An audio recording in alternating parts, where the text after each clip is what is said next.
for running me out of my habitat. All of this talk about animals being ran out of their habitat, and I can't even sleep at nighttime, man. Well, I'm going to tell you. The noise ordinance is being broken. No, it's not. How can the noise ordinance is not being broken right now? How is it? If the police come out here right now and hear my loudmouth ass talking out here to you, they're going to say, Kyle, shut up or go to jail. I was arrested before over this paper shredder right here years ago. This one right here.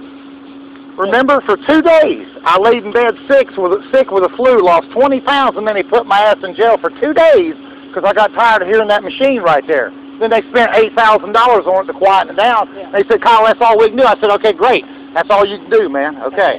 Fine, right, that's it. It's the same thing when I'm telling you right now. The shit bothers me a little bit, but that right there I can live with. But this shit of talking out here in the front yard and everything else, and every single night of the world 4 a.m., the van coming out here and unloading out here, and sometimes in the street. Hey, that's all we can do. I mean, this is a corporation that made $246 million last year, and you can't unload a truck somewhere else out of my front yard?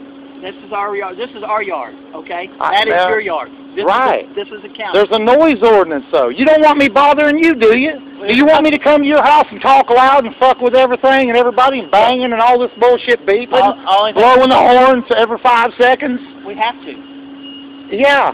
Okay. And you have to. I'm sorry you live across the street. Dude, this fucking shit wasn't going on when I bought this house. You've rendered my house fucking worthless. Well, I'm sorry. Then move. Move? The house ain't even paid for, dude. Well, whatever.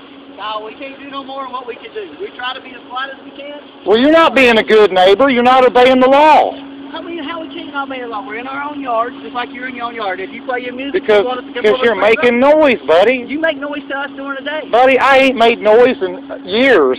I haven't played in a band in 7 years. The point I'm making is we're trying to be as polite as we can for you. I know that because I've been here for I've been 6 weeks. We have a schedule now. I've been here since 3 a.m. every morning for 6 weeks, okay? And this is the first morning that I've seen you out here, okay? With anything that's been happening. I've been here for 6 weeks at 3 a.m. I've been listening to it, man. I've been listening to it for years now. This shit's been going on. Even it's been years. We do our best. He's got to pull out here. I mean, it doesn't matter where we pull. Is it here or there? It's right. Still Why can't y'all do that in the daytime when it don't bother me? It can't. When I'm not sleeping. These tags have to be at the store at a certain time, and that's why we have to pick it up for him. He drives that to Atlanta. Will you do me a favor? Will you talk to somebody about purchasing my house because they've rendered it where I can't even live here like a civilized person? Call the corporate office, tell them you want to sell it. That's what they did with those that's what Eric did too, and they said we're interested, and then they backed off and said we're not interested in it. You know, because he went sky high because it was public. If you do a reasonable thing, they'll buy your house. Sure, I do a reasonable thing, man. I'm miserable here, Lee. Lee, buddy, I've told you before, and you know my heart, man. You've known me a long time. I'm not hateful. I'm not. There's nothing else we can do. We have to get this.